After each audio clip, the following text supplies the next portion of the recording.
Hi there, Alita, right? Am I saying that right? Wanted to formally introduce myself. I'm B127. You need me in the face earlier, back there.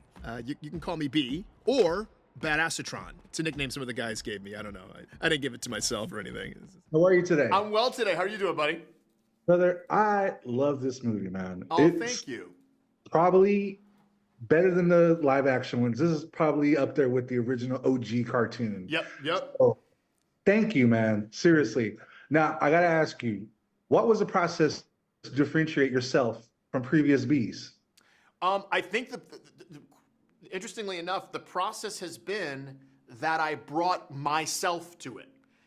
And that was the direction that Josh Cooley, the director, gave me. He was like, I don't want any affectation. I don't want you to disguise your voice. I just want it to be Keegan. I want it to be Keegan's voice. I want B's voice to be Keegan's voice. And so that people will identify this character with me. And of course, in the previous, I wish I knew the voice actor's name who did Bumblebee in the original cartoon, but I don't know it. I got to do that. I got to do my research. But you know, because he did have a voice when he was on Cybertron before he came to Earth. But so I just brought as much of myself, my kind of take, my points of view, the way I speak in regular life to the role. Yeah. It's me. It's me as Bumblebee. It's like, what would life be like if I, Keegan Michael Key, lived on Cybertron and I worked on Sublevel 48 and I had to melt junk and who is it if I'm in this situation? I was lucky enough to attend, I think, the first screening right before Comic-Con over at Paramount. Yeah. And when you guys came out, you looked so ecstatic and happy to be a part of it. Same at Comic-Con. Now I got to know, like, what's your connection to Transformers? Because it seemed like you grew up with Transformers, you know what I mean?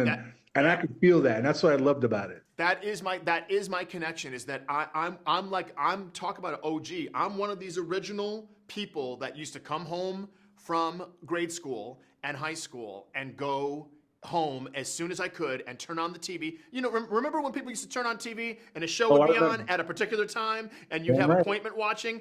That was me. I would turn the TV on at 3:30 or 4 p.m. whenever before I did my homework because it inspired me to do my homework because it's science. Fiction, of course. And it's with planets. Yeah, it's planets and stuff. Metal stuff. So I really enjoyed that. It just captured my imagination. I wanted all of the action figures, which I didn't get. I mean, now maybe I'll go buy them all now, or maybe they'll give them to me. Who knows? But I mean, you have your own action figure now. I have my own, which is surreal. It's absolutely surreal. It's crazy.